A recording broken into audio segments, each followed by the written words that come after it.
Alright everyone, we start off today talking about Charlie Crist's campaign manager, Austin Durr down there. By the way, right now DeSantis, Crist is his opponent, just notching a double-digit lead in the polling aggregate. He's now ahead by 10 points in recent polls. Crist has lost at this point. The number one prediction, DeSantis will be re-elected as the governor of Florida.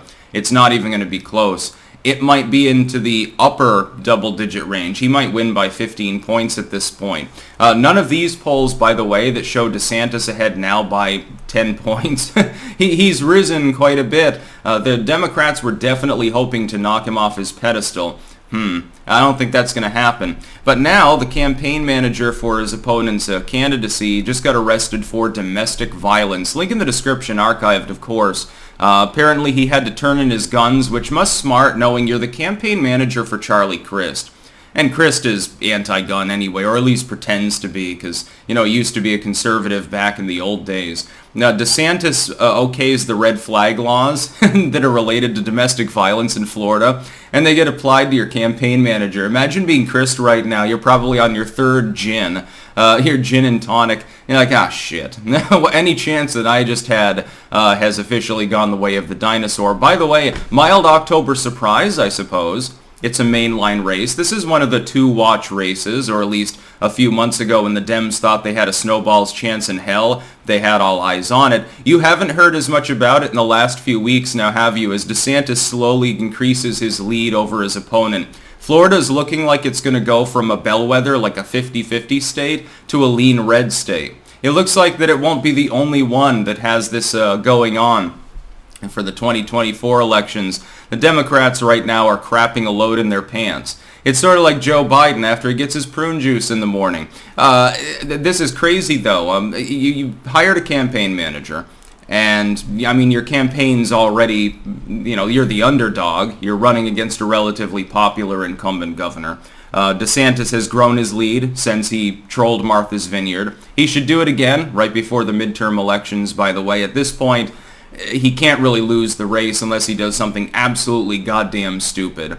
DeSantis, you had a hit piece the other day claiming that DeSantis, I think this was 20 years ago, when he was dating, he used to mispronounce Thai food as thigh food, and then if the girl that he was trying to date at the time corrected him, he would walk away because he didn't want a girlfriend who would challenge him and say that he was wrong. I'm thinking that if that story is true at all, it was more about innuendo. Just to be clear, makes him seem more personable. Who the fuck gives a damn? Charlie Crist is doomed. At this time, Kemp will also be reelected. Stacey Abrams is doomed. Abbott will be reelected. Beto O'Rourke is doomed. These are three races that the Democrats originally, months ago, were looking at and saying it was feasible that they could take one of these gubernatorial incumbencies. Now they don't even talk about these races, other than you get some out there leftoid craptivists talking still, like there was a post earlier, literally today, like while I was asleep. I've got to remember, I'm on the Dutch time zone, so technically I guess it was late yesterday. Talking about, there's a new poll out of Texas, Abbott only leads by 3 points. I don't see it aggregated anywhere. I don't see a source. I don't see you forthcoming with a link. What poll is this that you're talking about? Because I'm not seeing its existence. What I do see is the aggregate, and RCP really is better than any of the others with regards to this. Charlie Crist has no chance. If there was a chance at all, even if DeSantis fucks up, you know, he's approaching double digits, so you could really step in it and potentially lose, although I think early voting's already going on there at this point, so it's coming in hot and heavy for the Republicans in multiple states. Again, it's not just Florida, it's also Georgia at this point. Jim Crow, I guess, didn't materialize. You've got record early voting. I thought the Georgia early voting law was supposed to suppress the vote, but somehow it seems to have increased it to record high turnout. It's just not going in the Dems' direction necessarily. If there was a chance, when your campaign manager is taken out of the campaign because they've been detained for domestic violence, that's probably not going to do good things for your candidacy. And by the way, starkly, the legacy media by and large not reporting on this story. This is a Maine gubernatorial matchup. This is probably the number one post-Trump derangement syndrome gubernatorial slot to watch. at least by their original metric. Now they want you to look at Wisconsin and Pennsylvania and places like that. The tide has shifted considerably in the GOP's direction. For months and months and months, though, it was hit piece after hit piece after hit piece against Ron DeSantis. And all eyes were focused on Florida and Texas mainly, and to an extent Georgia as the third wheel gubernatorial slot. Now it's on Arizona, mostly. They're frenetic over Kari Lake. They think that they can stop her now that they clearly can't stop DeSantis. The legacy media, therefore, you would think, would take a look at this and say, wow, you've got this high-profile race. You've got a very high-profile potential presidential candidate in the future, Ron DeSantis, running against a former governor, Charlie Crist. It's red meat to the base. This is a great story. His campaign manager just got arrested for battery or something. And I see absolutely nothing. I don't think CNN covered it at all. I didn't see anything on MSNBC. It was briefly mentioned on Fox, then disappeared, by the way. Hint, hint, I'm not a fan of that side of the legacy media either. The New York Post and some independent media are the only people covering this. So probably for some of you, this may be the first time that you've actually heard about this. If you pay attention to even independent commentary, there's not that much about it because people didn't get the news tip. I guess having the DMs open works after all. Yes, Charlie Crist's campaign manager, Austin Durr, has been arrested, is charged with domestic violence. He faces up to 10 years in prison. But you wouldn't know that if you're a CNN viewer. We've got a bunch of echo chambers forming, by the way. That leads me into, of course, today when I live stream later, we will be doing a lot of poll analysis. We will be doing some more preliminary predictions for different races.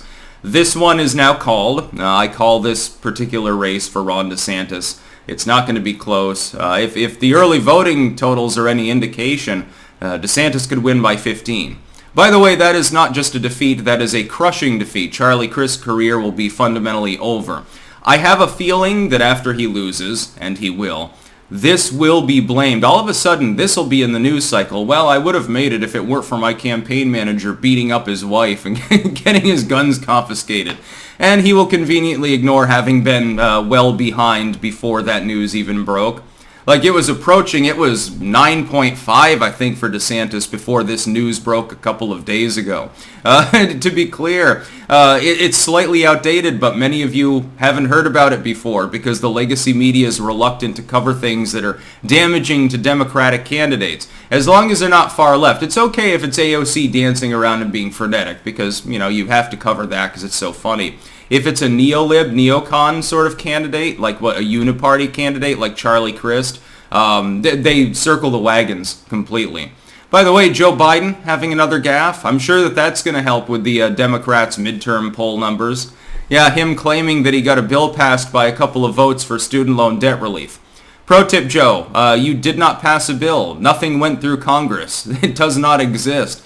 I don't know what he's fucking talking about at this point, and Charlie Crist has notably not wanted Biden to show up to campaign for him. He's one of the plurality of Dem candidates that did not ask the sitting president of the United States to show up for a rally. I wonder why that could possibly be the case. This is the icing on the cake of what has already been a weird midterms. The October surprise, I guess, is hit.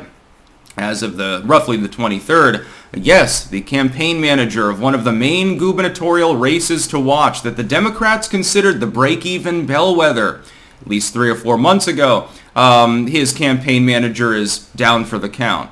I wonder if Crist has fired him or, if he's just going to say, well, I've lost anyway. I'll keep the dude on for the next few weeks because, he has to help me write my concession speech. That's about all.